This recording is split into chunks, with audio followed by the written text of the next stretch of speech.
warahmatullahi wabarakatuh. Jumpa lagi di video pembelajaran IPA pada pertemuan yang keempat. Masih semangat ya pembelajaran daringnya? Sebelum mulai pembelajaran hari ini, kita baca basmalah bersama-sama. Bismillahirrohmanirrohim. Pada pertemuan kali ini, kita akan membahas tentang ion, molekul, ikatan ion, dan kovalen. Silakan dibuka LKS-nya halaman 97. Sudah dibuka? Ya. Kalau sudah, silakan diperhatikan dan disimak ya.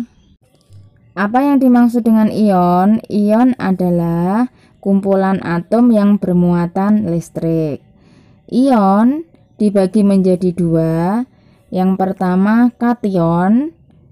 Kation sendiri memiliki pengertian atom yang bermuatan positif. Biasanya memiliki lambang plus ya. Terus yang kedua anion. Anion adalah atom yang bermuatan negatif. Biasanya memiliki tanda min ya. Contoh ion baik kation maupun anion ya. Di sini ya, kalian lihat tabelnya. Kation ya, Na+, K+, ya, Ag+, Ca2+ ya, semua memiliki tanda plus, itu namanya kation karena dia memiliki muatan listrik yang positif ya. Terus kemudian contoh anion ya, anion atau yang bermuatan negatif ya, Cl-, SO3 2-, PO4 3-, CO3 2-. Nah, ini salah satu contohnya ya. Semua memiliki tanda min ya. Kalau digabungkan ya, Na+, Cl- itu namanya natrium klorida. Kemudian K2SO3 kalium sulfit ya. Ag3PO4 perak fosfat. Kemudian CaCO 3 kalsium karbonat ya. Itu jika digabungkan bukan lagi namanya kation atau anion, tapi berubah menjadi senyawa. Molekul. Berdasarkan jenisnya, molekul terbagi menjadi dua, yaitu yang pertama molekul unsur. Apa yang dimaksud dengan molekul unsur? Molekul unsur adalah molekul yang terdiri dari satu jenis atom unsur saja ya. Di sini atau bisa disebutkan kumpulan atom baik satu maupun dua yang sejenis ya. Jumlahnya bisa satu, bisa dua, tetapi unsurnya satu atau sejenis ya. Contohnya O2 oksigen tapi berjumlah 2, N2 nitrogen berjumlah 2, H2 hidrogen berjumlah 2, dan P4 fosfor berjumlah 4, tapi dalam satu unsur ya, karena sejenis. Yang kedua, molekul senyawa. Apa yang dimaksud dengan molekul senyawa? Molekul senyawa yaitu molekul yang terdiri dari penggabungan atom-atom dari unsur yang berbeda jenis ya. Kalau tadi molekul unsur itu sejenis, kalau molekul senyawa itu berbeda jenis. Contoh CO2.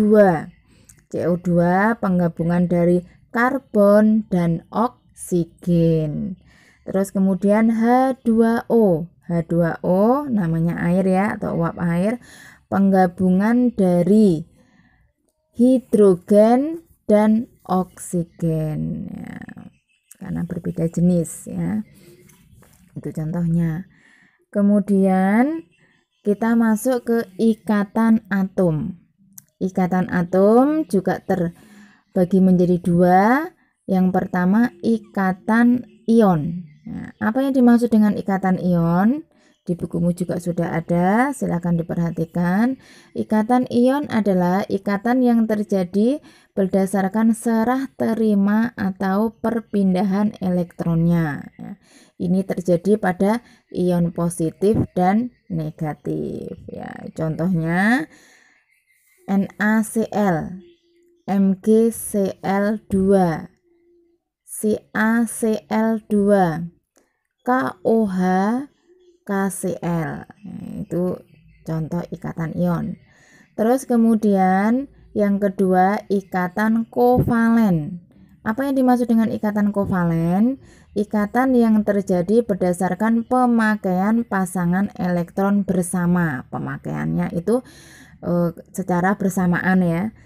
Ikatan ini terjadi antara unsur logam dan non-logam ya. Contoh ikatan kovalen ya. H2O, HCl, CH4, CO2, NH3, O2. Nah, itu pengertiannya. Terus kemudian contoh ikatan ion ya. Ini contohnya, tadi ikatan ion contohnya NaCl. NaCl-nya ya, perhatikan gambar pertama. Natrium kloridanya ini belum bermuatan. Enggak ada plus, enggak ada min.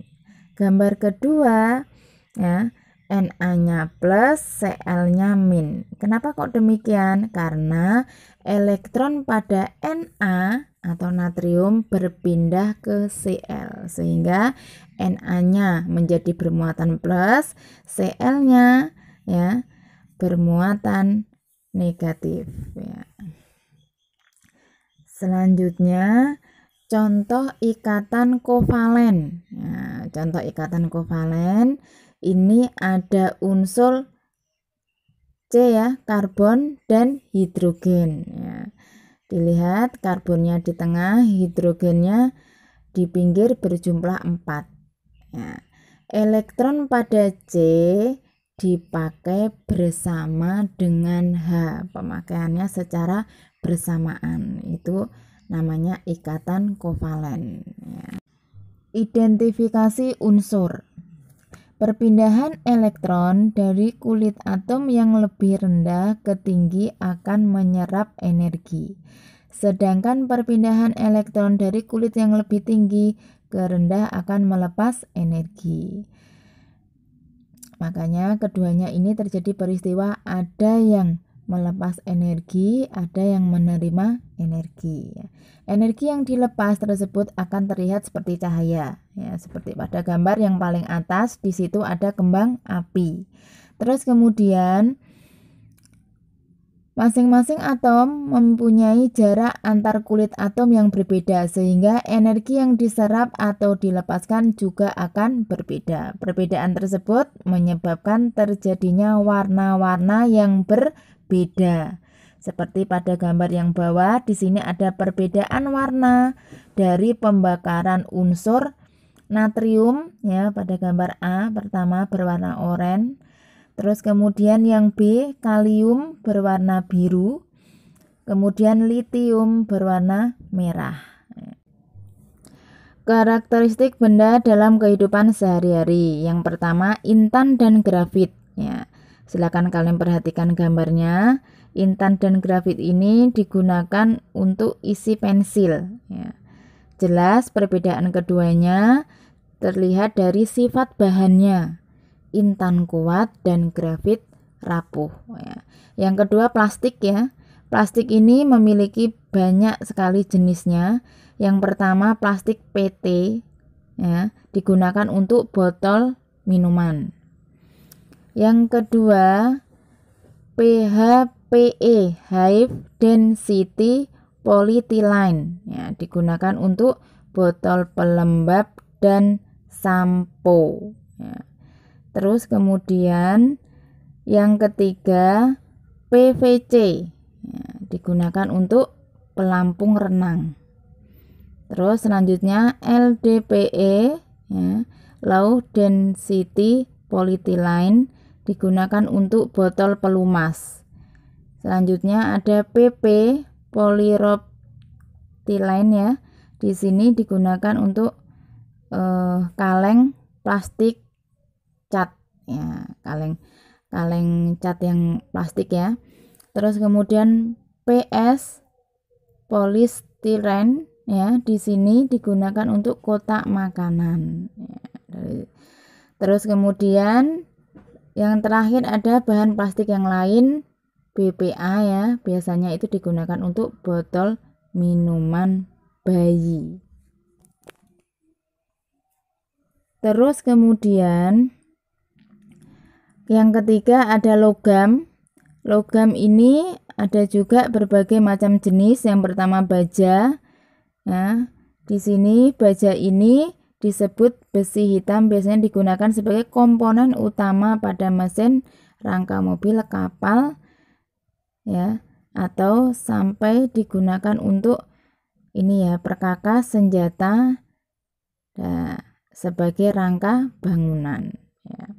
Terus kemudian yang B, baja ringan atau galvanum ya. Galvanum ini biasanya digunakan untuk teras-teras ya, nah atap rumah ya. Terus kemudian yang ketiga perunggu. Perunggu ini seperti timah ya, nah digunakan untuk mendali ya, yang karena mengandung tembaga.